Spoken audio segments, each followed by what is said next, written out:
Hello everyone, మీలో ఎంతమందికి paneer masala curry అంటే ఇష్టమో కామెంట్ చేయండి. నాకైతే చాలా ఇష్టం. మరి అది ఎలా టేస్టీగా చేయాలో చూసేద్దామా? అయితే ముందుగా స్టవ్ ఆన్ చేసి ప్యాన్ పెట్టుకుని అందులో 2 to 3 టేబుల్ స్పూన్స్ ఆయిల్ వేసుకుని ఇందులో ఉల్లిపాయలు, అల్లం, వెల్లుల్లి, కొన్ని జీడిపప్పు ముక్కలు, అలాగే టమాటా ముక్కలు వేసుకొని ఫ్రై చేసుకోవాలి. ఇలా ఫ్రై చేసుకున్న దాన్ని మిక్సర్ జార్లోకి తీసుకుని చల్లారాక గ్రైండ్ చేసుకుని పక్కన పెట్టుకోవాలి.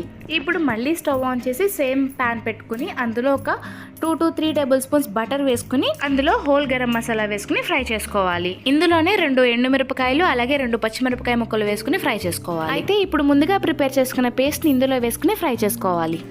ఇప్పుడు ఈ మసాలాని ఆయిల్ సపరేట్ అయ్యేంత వరకు మనం మూత పెట్టుకుని మగ్గించుకోవాలి. ఉప్పు, పసుపు, కారం వేసుకుని ఫ్రై చేసుకోవాలి. ఇప్పుడు స్క్వేర్ గా కట్ చేసుకున్న పన్నీర్ ముక్కల్ని వేసుకుని ఫ్రై చేసుకోవాలి. ఇప్పుడు ఇందులో 1/2 గ్లాస్ వాటర్ పోసుకుని ఆయిల్ సపరేట్ అయ్యేంత వరకు ఉడికించుకుంటే మన పన్నీర్ కర్రీ రెడీ. చూసారు కదండి, చాలా సింపుల్. ఒకసారి ట్రై చేసి ఎలా ఉందో చెప్పండి. Thank you.